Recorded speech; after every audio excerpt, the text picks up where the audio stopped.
Hello everyone, hope all of you are doing good. So welcome to the class again.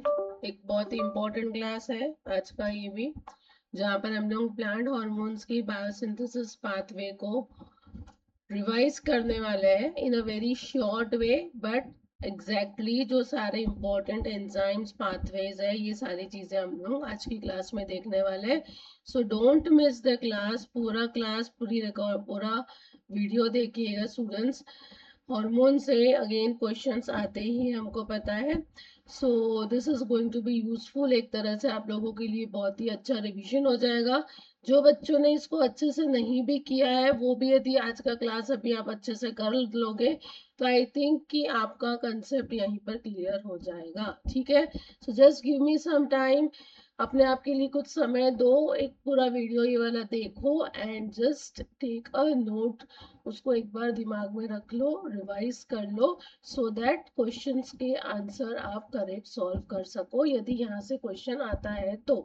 ठीक है, last class में हम लोगों ने सिग्नलिंग पाथवेज मैंने आपको कराया था. दोनों मैंने साथ में इसीलिए नहीं लिया क्योंकि बहुत बार कंफ्यूजन हो जाता है. बहुत सारे एंजाइम्स है वहाँ पर, आपके नेगेटिव रेगुलेटर है, पॉजिटिव रेगुलेटर है, रेसेप्टर्स है, यहाँ पर आपके एंजाइम्स आएंगे. तो इसलिए मैंने दो अलग अलग क्लास करके उसको वीडियो में डाला है ताकि आप ये दोनों चीज़ों को अच्छे से कर सके related to your phytohormones. Okay, तो बच्चों जिन्होंने अभी तक सब्सक्राइब नहीं किया है चैनल को सब्सक्राइब भी कर लीजिए और लिंक को भी शेयर कर लीजिएगा विथ योर अदर फ्रेंड्स. तो यदि मैं हॉर्मोन्स की बात करूं और वहां पर उनकी बायोसिंथेटिक पाथवे की बात करूं तो एक जैसे कि सिग्नलिंग में हम रिसेप्टर्स बोलते हैं, तो यहाँ पर हमको प्राइमरी प्रिकर्सर्स या फिर प्रिकर्सर्स कौन कौन से ये ध्यान में रखना बहुत ज्यादा जरूरी हो जाता है. राइट, तो सबसे पहले एक बार वेरी शॉर्टली हम यही देख लेते हैं. ऑक्सीजन जो कि इंडोल कंपाउंड है स्टूडेंट्स, केमिकल क्लास भी बहुत बार स्टेटमेंट में आता है, उस हिसाब से पूछ लिया जाता है. तो प्रिकर्सर ऑक्सिन का कौन सा है? ट्रिप्टोफैन है. जिबेलिन की यदि हम बात करें, it is a diterpenoid precursor. GGP है जिरानिल जिरानिल डाइफॉस्फेट या फिर पायरोफॉस्फेट. साइटोकाइनिन का एडेनिन डेरिवेटिव होते हैं स्टूडेंट्स, डाइमिथाइल एलाइल डाइफॉस्फेट, इन्हें डीएमएपीपी या फिर आपका एएमपी एडीपी एटीपी जो डीएमएपीपी के साथ में रहेगा. ठीक है, एबीए का जो प्रिकर्सर है वो है आपका बीटा कैरोटीन. इथिलीन का प्रिकर्सर हो जाता है मिथियोनिन, है ना, गैसियस हार्मोन है. स्टेरॉइडल हार्मोन एक ही है अगेन जो कि है आपका ब्रेसिनोस्टेरॉइड. कैम्पेस्टेरॉल उसका प्रिकर्सर होता है. जैस्मोनेट्स का जो प्रिकर्सर है अल्फा लिनोलेनिक एसिड जिसका ऑक्सीलिपिन केमिकल क्लास में आता है.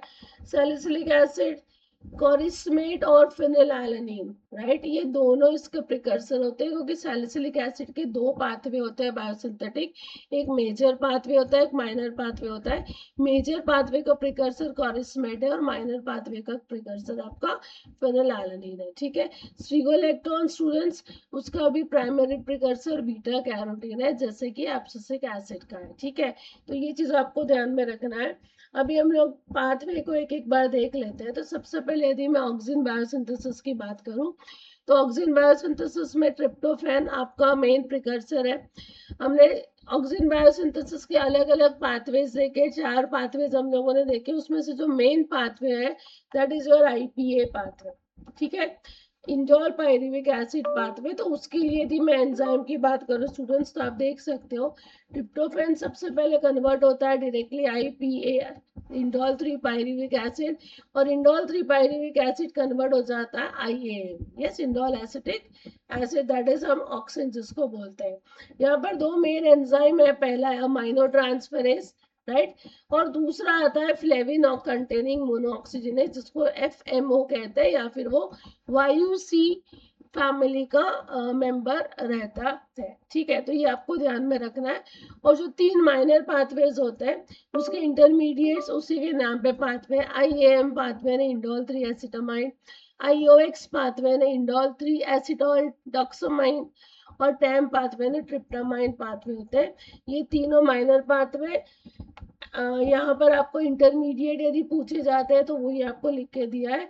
और मेन एंजाइम आपको जो ध्यान में रखना है ट्रिप्टोफैन आईपीए पाथवे का, इट वुड बी और टार जो सबसे पहला रहता है। उसके बाद में नेक्स्ट यदि हम बात करें बायोसिंथेसिस की, तो बच्चों वो आ जाता है आपका कौन सा, gibberellin biosynthesis. Again a very interesting और इम्पोर्टेंट, जहाँ पर बहुत बार बच्चे कंफ्यूज हो जाते हैं। देखो जिबरेलिन बायोसिंथेसिस तीन जगह पर, तीन ऑर्गेनेल्स में होता है, प्लास्टिड, एंडोप्लाज्मिक रेटिकुलम और साइटोसोल। इसके स्टेप्स अलग अलग ये तीन ऑर्गेनेल्स में होते हैं। तो सबसे पहले जो प्लास्टिड में होता है, स्टार्ट होता है प्लास्टिड में स्टूडेंट्स, राइट। यहाँ पर जीजीपीए जो रहता है इसका प्रिकर्सर, ये कन्वर्ट होता है पहले एंड सीडीपी, सीडीपीसी और कॉपेल डाइफॉस्फेट, ठीक है। एंजाइम आता है सीडीपी सिंथेस। इसके बाद में इसमें क्या होता है, ये कन्वर्ट हो जाता है एंड कॉरिन में with the enzyme ent kaurene synthase या फिर केएस।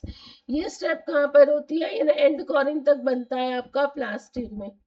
इसके बाद में ये एंड कॉरिन जाएगा एंडोप्लाज्मिक रेटिकुलम में, राइट। वहां पर आगे की स्टेप्स होगी। तो एंड कॉरिन से हमारा पहले तो एंड कॉरोनिक एसिड बनेगा विद एंजाइम कॉरिन ऑक्सीडेज, और एंड कॉरोनिक एसिड से क्या बनेगा, GA12 बनता है, पहला जिबरेलिन बनता है, that is GA12, right. Enzyme आता है कॉरोनिक एसिड ऑक्सीडेज, ठीक है। तो GA12 आपका कहाँ बन गया, एंडोप्लाज्मिक रेटिकुलम में, राइट। अब इसके बाद में तीसरा जो होता है that is your cytosol.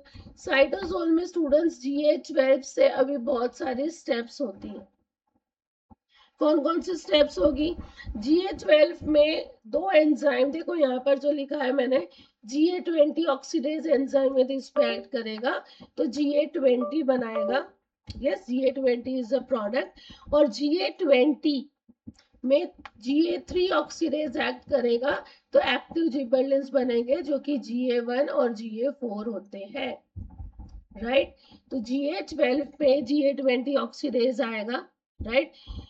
GA20 oxidase क्या करवाता है स्टूडेंट्स, GA20 ऑक्सीडेज हमेशा ऑक्सीडेशन करवाता है, यानी एडिशन ऑफ ऑक्सीजन या फिर हाइड्रोजन का रिमूवल करेगा, राइट, GA12 पे। और बहुत सारे स्टेप्स होती है उसमें भी, राइट। GA20 उसके बाद में आपका एक्टिव GA बनेगा GA1 और GA4।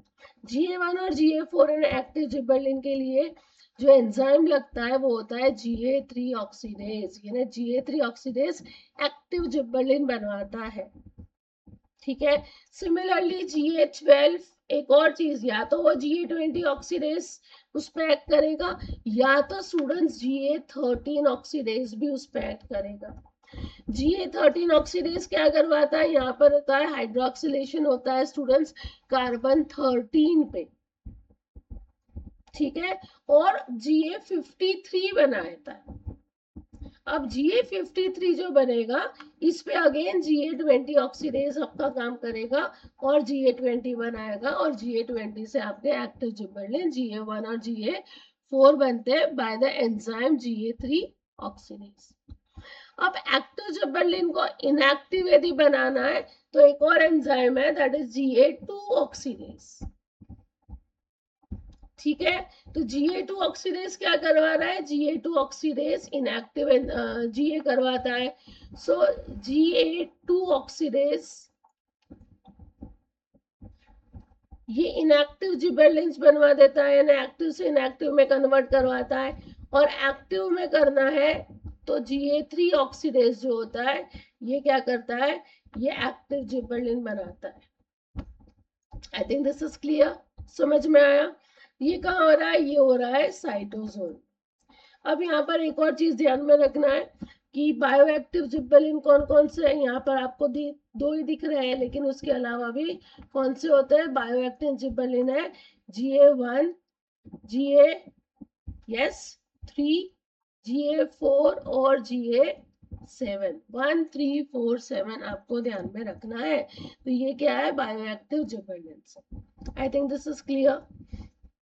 तो ऑक्सीडेशन होगा GA12 पे GA20 ऑक्सीडेज से, तो GA20 बनेगा। हाइड्रोक्सिलेशन होगा बाय Ga13 ऑक्सीडेज Ga12 पे, तो Ga53 बनेगा और Ga53 बाद में Ga20 बनवाएगा again bye Ga20 oxidase, और Ga20 से एक्टिव जिबरेलिन्स बनते हैं विद एंजाइम Ga3 ऑक्सीडेज। समझ में आ गया? इतना आपको ध्यान में रखना है। और आपके जो प्लास्टिड और एंडोप्लाज्मिक रेटिकुलम के एंजाइम्स है उसको आपको ध्यान में रखना है। प्रोडक्ट ध्यान में रखना है कि एंडोकॉरिन तक आपका बन रहा है प्लास्टिड में, और एंडोकॉरिन के बाद में जो एक्टिव फर्स्ट जी है आपका Ga12, ये बन रहा है आपका एंडोप्लाज्मिक रेटिकुलम में, और बाद के सारे स्टेप्स कहाँ हो रहे हैं? साइटोसोल में। इसके बाद में नेक्स्ट बायोसिंथेसिस आता है साइटोकाइनिन। यहाँ पर भी बहुत बच्चे बोलते हैं कि मैम बहुत डिफिकल्ट है, समझ में नहीं आता है। तो हमको पूरा पाथवे हम पढ़ ही नहीं रहे हैं, मैं आप लोगों को इम्पोर्टेंट स्टेप्स और इम्पोर्टेंट एंजाइम्स बता रही हूँ जो अभी के लिए आपके लिए बहुत जरूरी है, isn't it? अब साइटोकाइनिन बायोसिंथेसिस में हमको पता है सबसे पहले आपका IPP से GGPA बनेगा, उसके बाद फायोटीन बनता है, फिर बीटा कैरोटीन बनेगा। अच्छा सॉरी ये तो कहाँ पे आ गई थी मैं, बीटा कैरोटीन फायोटिनिडेज और एब्सिसिक एसिड। देखो ऐसा है, साइटोकाइनिन में कहाँ बीटा कैरोटीन आया, right? Very sorry. Cytokinin biosynthesis में हमने देखा है नॉर्मली सबसे पहले या तो आपका ATP, ADP या फिर AMP किसके साथ में ऐड होता है? आइसोपेंटेनिल ट्रांसफरेज, यानी with the help of enzyme IPT के साथ में मिलके वो क्या बनाता है? IP न्यूक्लियोटाइड्स बनाता है पहले, यस और नो? अब ये जो IP न्यूक्लियोटाइड्स है उस पर ये मोनोऑक्सीजनेज काम करेगा और ट्रांस G18 न्यूक्लियोटाइड बनाएगा। ये आपका ट्रांस G18 न्यूक्लियोटाइड से आपका एक्टिव साइटोकाइनिन बनता है इन द लास्ट स्टेप, जहां पर एंजाइम LOG यानी लोनली गाय एंजाइम यहाँ पर एक्ट करता है। ये आपको ध्यान में रखना है। तो साइटोकाइनिन बायोसिंथेसिस में जो इंपॉर्टेंट फर्स्ट एंजाइम है वो IPT है, और जो लास्ट एंजाइम है जो आपका एक्टिव साइटोकाइनिन बनाता है वो है लोनली गाय एंजाइम। बीच में जो स्टेप्स है न्यूक्लियोटाइड्स के, वहां पर आपका मोनोऑक्सीजनेज काम कराएगा, यस? अब यहाँ पर एक और क्वेश्चन आ सकता है साइटोकाइनिन बायोसिंथेसिस से कि डीएक्टिवेशन और डिग्रेडेशन कैसे होता है। तो साइटोकाइनिन जो एक्टिव साइटोकाइनिन है उसको डीएक्टिवेट यदि करना है, इनएक्टिवेट बना करवाना है, तो वहां पर क्या होता है? इसका ग्लाइकोसाइलेशन हो जाता है, और ग्लाइकोसाइलेशन कौन करवाता है? ZOG एंजाइम करवाता है, that is your Z18O glucosyl transferase, right? तो ये डीएक्टिवेशन करवाएगा। साइटोकाइनिन का कंप्लीटली डिग्रेडेशन यदि करवाना है तो वहां पर एंजाइम है आपका CKX, that is your cytokinin oxidase और dehydrogenase. I think this is clear students. तो एक्टिव साइटोकाइनिन कैसे बन रहा है? उसके लिए LOG एंजाइम है, डीएक्टिवेट के लिए ZOG है, और डिग्रेडेशन के लिए CKX एंजाइम विद है इन द साइटोकाइनिन बायोसिंथेसिस। अब आते हैं next, that is your ABA biosynthesis. यहाँ पे दो ऑर्गेनेली में इसके स्टेप्स होते हैं, प्लास्टिड और साइटोप्लाज्म, isn't it? अब यहाँ पर पहला हमने लिखा है जिएजेंथिन। एक्चुअली जिएजेंथिन के पहले भी बहुत सारी स्टेप्स होती है, जैसे कि मैंने आपको कहा बीटा कैरोटीन जो बनेगा, बीटा कैरोटीन से आपका जिएजेंथिन बनेगा, isn't it? तो ये जिएजेंथिन कन्वर्ट होता है वायलोजेंथिन में with enzyme ZEP, that is zeaxanthin epoxidase, ठीक है? अब वायलोजेंथिन से 9-cis वायलोजेंथिन यानी आपका आइसोमरेज एंजाइम काम करेगा यहाँ पर। लेकिन यहाँ पर एक बार मैं आप लोगों को बता दूं कि जिएजेंथिन से जो वायलोजेंथिन बन रहा है, वायलोजेंथिन से 9-cis वायलोजेंथिन बनेगा, 9-cis वायलोजेंथिन से 9-cis नियोजेंथिन बनता है, ठीक है? ये मैं इंटरमीडिएट स्टेप्स बता रही हूँ। 9-cis नियोजेंथिन से नियोजेंथिन बनेगा, और नियोजेंथिन बाद में जेंथोसिन बनवाएगा। तो यहाँ से डायरेक्ट यहाँ पर जो आए हैं हम लोग, इसके बीच में इंटरमीडिएट स्टेप्स होती है। 9-cis वायलो से 9-cis नियो होगा, और नियोजेंथिन बनने के बाद में जेंथोसिन बनेगा, यस? यहाँ पर एंजाइम जो है ये सबसे इंपॉर्टेंट एंजाइम है, इसको हम लोग रेट लिमिटिंग एंजाइम भी बोलते हैं, और रेट लिमिटिंग स्टेप वो हो जाएगा ये, right? This is rate limiting enzyme NCED, 9-cis epoxy carotenoid dehydrogenase। ठीक है। तो इसके प्रेजेंस में हमारा जेंथोसिन बनेगा, कहाँ पर, प्लास्टिड में। अब ये जेंथोसिन प्लास्टिड से कहाँ पर आ रहा, ये आ रहा आपका साइटोप्लाज्म में। साइटोप्लाज्म में जेंथोसिन पे एंजाइम ABA2 एक्ट करेगा स्टूडेंट्स, राइट, और आपको प्रोडक्ट आ जाएगा हमारा ABA एल्डिहाइड। अब ABA एल्डिहाइड से हमारा ABA बनेगा, जहां पर एंजाइम आएगा aldehyde oxidase AAO3, right. AAO3 को एक और चीज रिक्वायर्ड होती है, इसको मोलिब्डेनम रिक्वायर होता है, ये भी लिख लो। मोलिब्डेनम एज अ कोफैक्टर इसके लिए जरूरत रहती है with the enzyme AAO3 that is abscisic acid oxidase, जिससे हमारा डायरेक्टली एब्सिसिक एसिड बन जाएगा। Is this much clear all of you?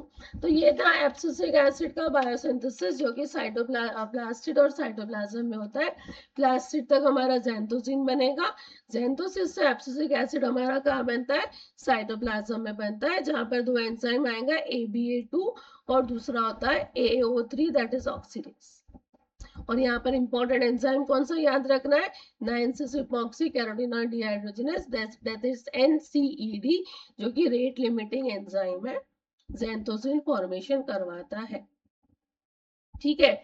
इसके बाद में स्टूडेंट्स एब्सिसिक एसिड बन तो जाएगा, यहाँ से भी बहुत इंपॉर्टेंट बहुत बार क्वेश्चन डिग्रेडेशन के लिए आता है, राइट, या फिर डीएक्टिवेशन के लिए आता है। तो ये भी एक बार हम लोग देख लेते हैं। डिग्रेडेशन जो एब्सिसिक एसिड का होता है वो ऑक्सीडेटिव डिग्रेडेशन होता है, और इनएक्टिवेशन जो होता है वो कॉन्जुगेशन से होता है। ठीक है। तो ऑक्सीडेटिव डिग्रेडेशन में क्या होगा, एब्सिसिक एसिड से एक इंटरमीडिएट बनता है 8' हाइड्रोक्सी एब्सिसिक एसिड, यहाँ पर साइटोक्रोम 450 मोनोऑक्सीजनेज इस पे एक्ट करते हैं। उसके बाद में एक अनस्टेबल प्रोडक्ट बनता है that is your phasic acid, जो कि अनस्टेबल रहता है, और तुरंत वो फिर कन्वर्ट हो जाता है किसमें, डाइहाइड्रोफेजिक एसिड में, जो कि होता है वायदा, क्योंकि ये रिड्यूस्ड होता है तो एंजाइम यहाँ पर आएगा रिडक्टेज। तो इस तरह से एब्सिसिक एसिड पूरी तरह से डिग्रेड हो जाता है। ठीक है। अब कॉन्जुगेशन करवाना है, यानी इनएक्टिवेट करना है उसको, काम नहीं है तो उसको कुछ समय के लिए हमने उसको इनएक्टिवेट कर दिया। किसके साथ में कॉन्जुगेट करते हैं स्टूडेंट्स, ग्लूकोज मॉलिक्यूल के साथ, राइट। तो एब्सिसिक एसिड में ग्लूकोज मॉलिक्यूल ऐड कर देंगे तो ये इनएक्टिव फॉर्म में बन जाता है, that is ABA glucose Easter. Enzyme कौन सा होता है यहाँ पर, ABA ग्लूकोसिल ट्रांसफेरेज, या फिर जिसको हम GT कहते हैं, क्योंकि उसने ग्लूकोज मॉलिक्यूल को ट्रांसफर किया है वहां पर to ABA, isn't it? So glucosyl transferase की हेल्प से ABA क्या हो रहा है, इनएक्टिव फॉर्म में कन्वर्ट हो जा रहा है, that is your ABA glucose Easter.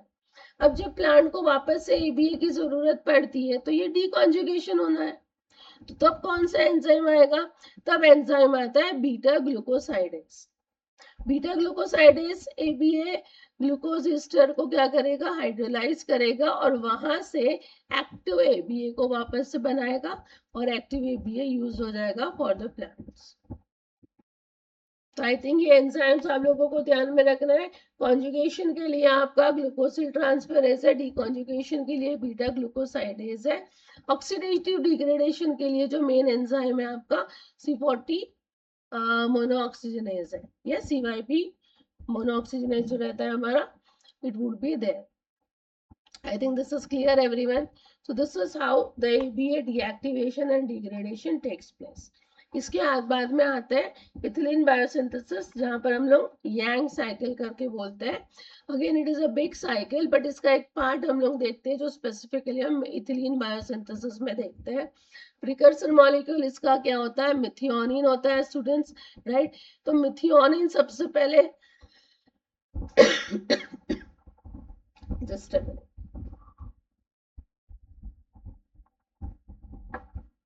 Methionine सबसे पहले कन्वर्ट होगा एडोमेट में, right. Adomet that is also called as what, SAM SAM, right. तो सैम सिंथेटेज जो है उसको आएगा एंजाइम, यानी सिंथेटेज एंजाइम की हेल्प से मिथियोनिन कन्वर्ट होता है सैम में। ठीक है। अब ये सैम से फिर क्या बनेगा, अगेन सिंथेज एंजाइम यहाँ पर एक्ट करेगा और 1 amino cyclopropane carboxylic acid that is ACC बनवाएगा। ठीक है, ACC से हमारा इथिलीन बन जाता है by the enzyme ACC oxidase that is ACO, इसको शॉर्ट में हम बोलते हैं। तो बस इतना ही याद रखना है। इथिलीन बायोसिंथेसिस बहुत सिंपल है, 3 स्टेप ही आपको ध्यान में रखना है। Methionine in presence of enzyme adomet synthetase या फिर सैम सिंथेटेस, ये कन्वर्ट होता है टू द प्रोडक्ट एडोमेट। ठीक है, एडोमेट या फिर सैम पे अगेन ACC सिंथेज एक्ट करेगा और ACC बनवाएगा। ACC से डायरेक्ट इथिलीन आएगा with the enzyme ACC oxidase. ठीक है, यहाँ पर सिर्फ ध्यान में रख लो कि ये दोनों एंजाइम के कुछ इनहिबिटर्स होते हैं, राइट। हमारा जो एक इनहिबिटर होता है AOA that is amino oxy acetic acid, और दूसरा होता है AVG, yes, that is amino ethoxy vinyl glycine. ये दोनों इनहिबिटर किसके होते हैं, ACC सिंथेज के होते हैं। इसको इनहिबिट करते हैं, कौन से है वो, यस, यहाँ पर मैं लिख दूं शॉर्ट में AOA that is amino oxy acetic acid, और दूसरा है AVG that is amino ethoxy vinyl glycine. ठीक है, ACC ऑक्सीडेज को जो इनहिबिट करता है वो होता है cobalt ion, right, cobalt ion और एक स्पेसिफिक टेम्परेचर। इस तरह से ऑक्सीडेज के इनहिबिटर्स ये है। कुछ दवाई हम बोल सकते हैं that is also there, but again हम नॉर्मल पाथवे की बात करें तो these are the general inhibitors थे। ठीक है, तो इस तरह से आपको इथिलीन बायोसिंथेसिस ध्यान में रखनी है। आफ्टर दैट, हाँ, यहाँ पर भी रेट लिमिटिंग स्टेप कौन सा हो जाता है स्टूडेंट्स, ACC वाला जो आपका है that will be the rate limiting enzyme, right. I think this is clear. अब आते हैं नेक्स्ट पे, दैट इज योर ड्रैसिनोस्टेरॉइड बायोसिंथेसिस। ड्रैसिनोस्टेरॉइड की सिग्नलिंग भी बड़ी इंपॉर्टेंट थी, वहां पर भी ध्यान रखने वाला है। बहुत सारे आपके पास में रेसेप्टर, को रेसेप्टर, सप्रेसर, ट्रांसक्रिप्शन फैक्टर्स, ये सारा था। ड्रैसिनोस्टेरॉइड सिंथेसिस में भी एक्चुअली ऐसे बायोसिंथेसिस देखो तो थोड़ी सी कॉम्प्लिकेटेड होते हैं, क्योंकि 2 तरह के पाथवे वहां पर रहते हैं, कैम्पेस्टेरॉल डिपेंडेंट, एक कैम्पेस्टेरॉल इंडिपेंडेंट। लेकिन हमको अगेन वो उतना डिटेलिंग में अभी नहीं जाना है, ज्यादा कंफ्यूजन क्रिएट नहीं करना है। हम लोग जो इम्पोर्टेंट स्टेप्स और इम्पोर्टेंट एंजाइम्स है उसी के बारे में पढ़ रहे हैं। तो यहाँ पर भी ब्रेसिनोस्टेरॉइड अगेन स्टेरॉइडल हार्मोन है स्टूडेंट्स, राइट। कैम्पेस्टेरॉल जो है यहाँ पर, कैम्पेस्टेरॉल इसका प्राइमरी प्रिकर्सर है। ठीक है, कैम्पेस्टेरॉल किससे ऑब्टेन्ड होता है, यहाँ पर मैं लिख देती हूँ, कभी हो सकता है यहाँ पे उस पे क्वेश्चन आ जाए। सो कैम्पेस्टेरॉल ऑब्टेन्ड फ्रॉम साइक्लोआर्टेनॉल। और ये जो साइक्लोआर्टेनॉल है स्टूडेंट्स, ये सारे जितने भी प्लांट के स्टेरॉइडल्स है, स्टेरॉल्स है, ये सारे के सारे साइक्लोआर्टेनॉल से ही डिराइव्ड होते हैं। जैसे कि हम कोलेस्ट्रॉल यदि हम कहें ह्यूमन में, राइट, तो वो उसका प्रिकर्स होता है। वैसे ही प्लांट्स में you can write that all plant sterols derived from this,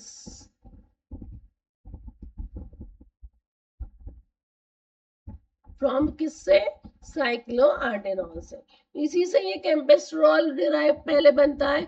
अब कैम्पेस्टेरॉल पे DET2 that is deetiolated 2 enzyme act करेगा, राइट, और वो प्रोडक्ट देगा कैम्पेस्टेनॉल, राइट। ये DET2 है ना, डीइथियोलेटेड 2 क्या है, एक तरह का रिडक्टेज है, राइट, जो रिड्यूस करेगा कैम्पेस्टेरॉल को कैम्पेस्टेनॉल में। अब जो कैम्पेस्टेनॉल है, अच्छा, ये इस पे एक और एंजाइम आएगा दैट इज ड्वार्फ 4। ये एक तरह का C22 हाइड्रोक्सिलेट है। तो ये क्या करता है, ऐड करता है हाइड्रोक्सिल ग्रुप को कार्बन 22 पोजीशन पे। ठीक है। और क्या बना के देगा, 6-डीऑक्सी कैथेस्टेरॉन। ये रेट लिमिटिंग एंजाइम, इसको आप लिख सकते हो, ट्वार्प जो है ये रेट लिमिटिंग एंजाइम आ जाता है यहाँ पर, ठीक है।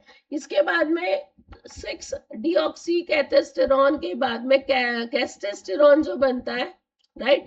इसमें बहुत सारे मल्टीपल ऑक्सीडेशन स्टेप्स आती है, बहुत सारी ऑक्सीडेटिंग स्टेप्स आती है, जहां पर सारे ऑक्सीडेशन स्टेप में आपका एंजाइम यही होता है सीपीडी, जो कि इसका फुल फॉर्म यदि आपको लिखना है तो कॉन्स्टिट्यूटिव फोटोमॉर्फोजेनेसिस एंड ड्वार्फिज्म, ये उसका फुल फॉर्म है।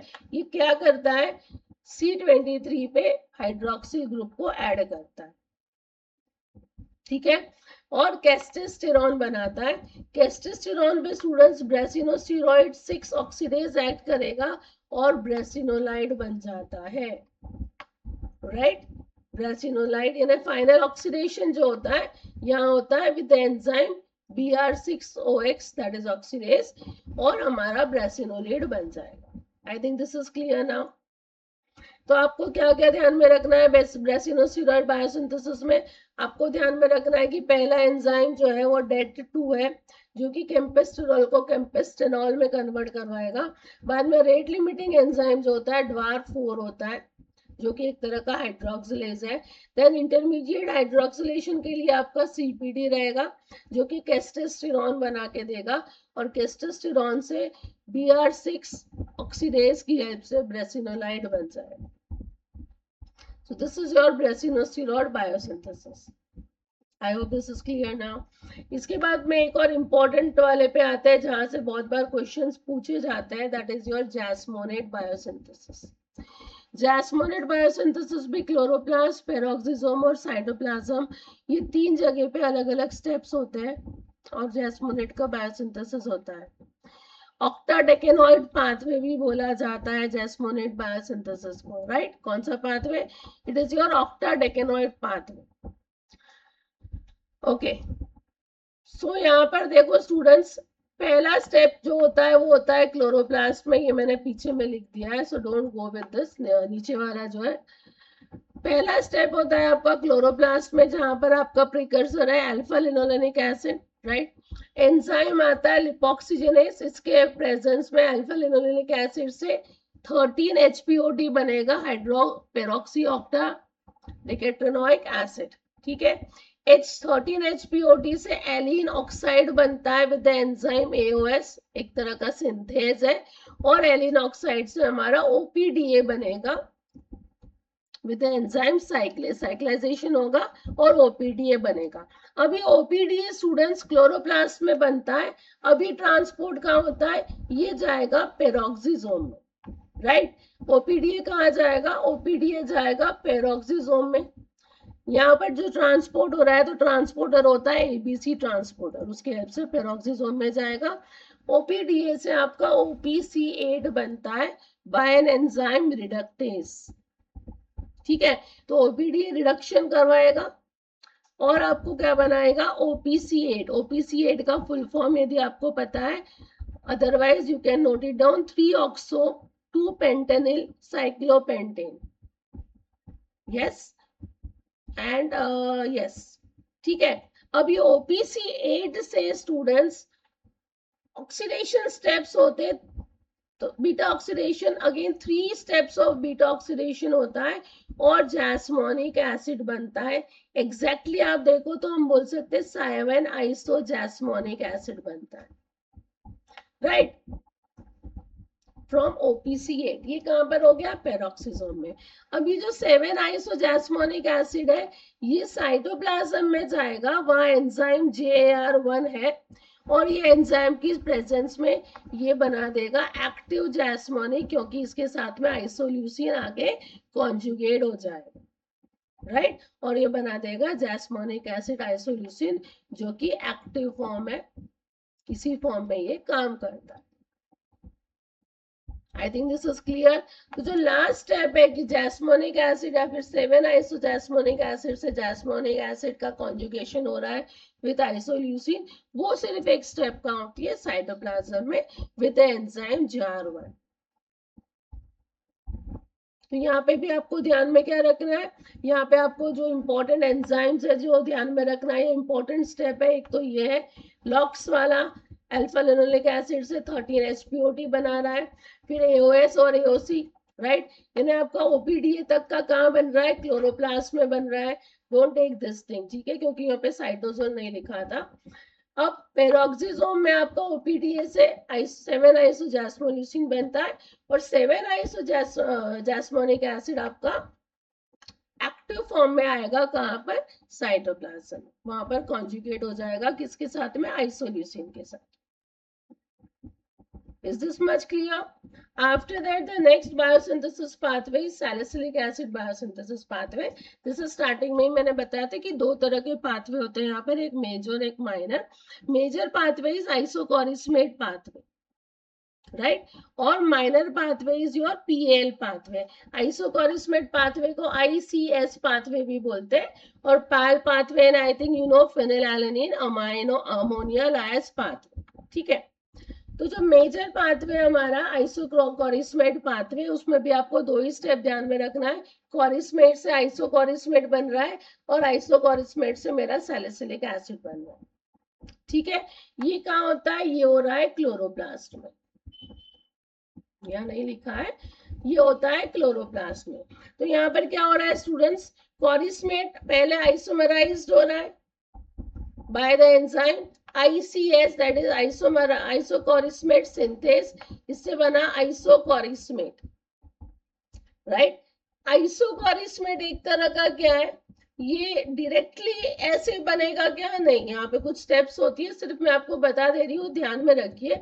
आइसोकोरिस्मेट कॉन्जुगेट होता है ग्लूटामेट से, यस, वहां पर आपका एंजाइम PBS3 रहेगा, और एक इंटरमीडिएट बनाएगा, राइट, जो कि जल्दी से डिग्रेड हो जाएगा enzymatically, and it will form salicylic acid, ठीक है। इसीलिए वो बीच वाला हमने लिखा नहीं है, सिर्फ आपको इतना ध्यान में रखना है। जो माइनर पाथवे है, PAL पाथवे, वहां पर पहला स्टेप आता है, ये कहाँ होता है, ये पेरोक्सिसोम में होता है स्टूडेंट्स,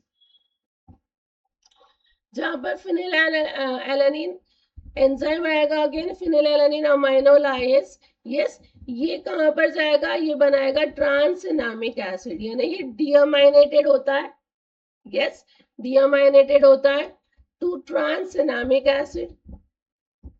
ट्रांसएनामिक एसिड बाद में again it will go for a multiple step in benzoyl कोए बनाएगा, राइट, कुछ ऑक्सीडेटिव पाथवे आएंगे, और बाद में बेंजाइल सैलिसिलेट बनाएगा, और बेंजाइल सैलिसिलेट हाइड्रोलाइज्ड होके फ्री सैलिसिलिक एसिड बनाएगा। तो आपको बस ये दो चीज ध्यान में रखते हैं, यहाँ से आई डोंट थिंक कि क्वेश्चन बहुत कुछ पूछ सकते, इतना ध्यान में रखो। ऐसे बायोसिंथेसिस के दो पाथवे होते हैं, आइसोकोरिस्मेट क्लोरोप्लास्ट में होता है, PAL pathway minor pathway peroxisome में, राइट। कोरिस्मेट से आइसोकोरिस्मेट, और आइसोकोरिस्मेट से आपका ऐसे बनेगा। एंजाइम आपको ध्यान में रखना है, सिंथेज एक है ICS1 और PBS3। फिनिलएलनिन में तो PAL एंजाइम रहेगा, ट्रांसएनामिक एसिड बनाएगा, ट्रांसएनामिक एसिड से आपका सैलिसिलिक एसिड फॉर्म में आ जाए। Is this much clear all of you? तो ये था मेरा सैलिसिलिक एसिड पाथवे। इसके बाद में एक और पाथवे आ जाता है, कौन सा हार्मोन बचा है हमारा, जैस्मोनिक हो गया, ओके, यस, स्ट्रिगोलैक्टोन बचा है, तो next will be your strigolactone biosynthesis. ये भी होता है प्लास्टिड और साइटोसोल में, ठीक है। स्टार्ट होता है आपका प्लास्टिड में बीटा कैरोटीन से। बीटा कैरोटीन से आपका पहला स्टेप में क्या बन जाएगा, it will form 9-cis beta carotene. Enzyme कौन सा है, ड्वार्फ 27। तो ड्वार्फ 27 क्या कराएगा, आइसोमराइजेशन करवाएगा, इजंट इट, आइसोमराइजेशन करवाएगा बीटा कैरोटीन का, तो वो बन जाएगा 9-cis beta carotene. 9-cis beta carotene पे अभी क्या होगा, क्लीवेज होगा। CCD7 जो है कैरोटीनॉइड क्लीवेज डीऑक्सीजनेज 7, ये उसको क्लीव करेगा टू एन इंटरमीडिएट, राइट, और इंटरमीडिएट को हम कहते हैं 9-cis बीटा एपोकार्टेनॉल, इसीलिए मैंने यहाँ पे एपोकार्टेनॉल लिखा है। तो ये इंटरमीडिएट पे वो क्लीव करेगा, अब ये एपोकार्टिनेल से क्या हो जाएगा स्टूडेंट्स, ये कन्वर्ट होता है कार्लेक्टोन पे। यहाँ पर अगेन एंजाइम आएगा CCD8, ये भी क्लीव करेगा और उसको कार्लेक्टोन में कन्वर्ट करेगा। इन्हें beta carotene 9 cis beta carotene से कार्लेक्टोन बन रहा है, 2 बार वहां पर क्लीवेज होगा बाय द एंजाइम, पहले CCD7 आएगा देन CCD8 आएगा, ठीक है। अब ये कार्लेक्टोन साइटोसोल में जाएगा स्टूडेंट्स, राइट, और ये कन्वर्ट होता है कार्लेक्टोनिक एसिड में bye the enzyme cytochrome P40 मोनोऑक्सीजनेस, या फिर इसको हम लोग मैक्स1 या फिर CYP711A बोलते हैं। Is this much clear all of you? उसके बाद में कार्लेक्टोनिक एसिड कन्वर्ट होता है एक्टिव स्ट्रिगोलेक्टोन पे, right, bye the enzyme LBO and other CYPs लिखा है। अदर CYP है ना आपके साइटोक्रोम 450 मोनोऑक्सीजनेज होते हैं, लाइक मैं यहाँ लिख दूं आप लोगों को आजकल, क्योंकि they ask you the name like this only, 722C yes, methyl transferases रहेंगे, और लास्ट में स्टूडेंट्स LBO काम करेगा जो कि एक्टिव स्टिकोलैक्टोन में कन्वर्ट करवा देगा। एक्टिव स्टिकोलैक्टोन्स कौन कौन से होते हैं स्टूडेंट्स, बहुत जो बेसिक है स्टिकोलैक्टोन में, anyone, five deoxy strigol, yes or no, this is one of the active strigolactone. दूसरा कौन सा active strigolactone, orobanchol, this is also an active strigolactone, right, इसमें ये कन्वर्ट हो जाएगा। I think this is clear. Carotene से 9 cis beta carotene, then there will be an intermediate, और intermediate के थ्रू 2 बार क्लीवेज होके कार्लेक्टोन बनेगा, कार्लेक्टोन से कार्लेक्टोनिक एसिड, और carlactonic acid it will form active strigolactones. Dwarf 27 enzyme isomerization करवाएगा, cleavage oxygenase आपका CDD7 और CDD8 है, सॉरी CCD7 और CCD8 है। Then there will be cytochrome 450 monooxygenase, जिसको आप मैक्स1 भी कहते हैं, और लास्ट स्टेट में आपको LBO enzyme it would be there, जो कि एक ऑक्सीडो रिडक्टेज एंजाइम है। Is this much clear? So this is about the strigolactone biosynthesis. तो ये हमने कुछ इंपॉर्टेंट बायोसिंथेसिस कर ली है, मोस्टली जितने भी इंपॉर्टेंट हॉर्मोन्स है उसकी। तो I hope this is going to be useful for you. जो बच्चों ने इसको ऑलरेडी पढ़ा हुआ है तो आपके लिए ये क्विक रिवीजन हो गया है, जिन्होंने उसको कच्चा पक्का किया है तो अभी ये वाला भी आप अच्छे से पढ़ लोगे, इतना भी अच्छे से पढ़ लोगे तो I think you can solve some questions यदि यहाँ से आते हैं तो, राइट। तो प्लीज इसको शेयर कीजिए with your others friends also, ताकि उनको भी फायदा हो जाए। और स्टूडेंट्स ये वाला जो पार्ट है डेफिनेटली कोई स्पेसिफिक एग्जाम के लिए हम पढ़ रहे हैं ऐसा नहीं है, ये आपको आप बॉटनी के रिलेटेड कोई भी एग्जाम दे रहे हो तो आपको ये काम में आने वाला ही है, isn't it? So I will stop here students. All the best for your exam, right? जितना भी पढ़ रहे हो भी आई थिंक ज्यादा फोकस करो रिवीजन पे, है ना। कंसेप्ट को जो जो आपको लग रहा है कि हमारे को डिफिकल्ट जा रहा है या फिर कंसेप्ट हमारे अभी तक नहीं हुए हैं, रिवाइज करना, उसको ट्राई करो कि सारा चीजें अच्छे से रिवाइज कर लो। जितना पढ़ा है आपने वो सारा रिवाइज हो जाना चाहिए, that is a most important thing, है ना। विदाउट रिविजन क्या होता है कि आप पढ़ ले रहे हो बट लास्ट टाइम में रिविजन नहीं होगा बच्चों, तो बहुत बार वो चीजें हम भूल जाते हैं because of vast syllabus is there, right. So try to revise everything. आपने जितनी जितनी तैयारी की है वो सारों को एक बार रिवाइज करना बहुत जरूरी है। So once again students, all the very best, give your 100%. See you soon in some next class. Till then all of you, bye bye, take care. जो बच्चों ने चैनल को सब्सक्राइब नहीं किया है तो बच्चों सब्सक्राइब भी कर लीजिए, राइट, दैट इज गुड। आप लोगों को नोटिफिकेशन भी मिलते रहेंगे, और स्टूडेंट्स ये सब्सक्राइब करोगे तो मुझे भी लगेगा कि yes you are liking the class, that would be a एक तरह से मेरे लिए भी वो मोटिवेशन हो जाएगा, so that I can make some more classes for you all. And yes, do like the session and share the link as much as possible. Till then, all of you, bye bye, take care, and yes, keep revising, keep learning, and stay positive. Bye, all of you.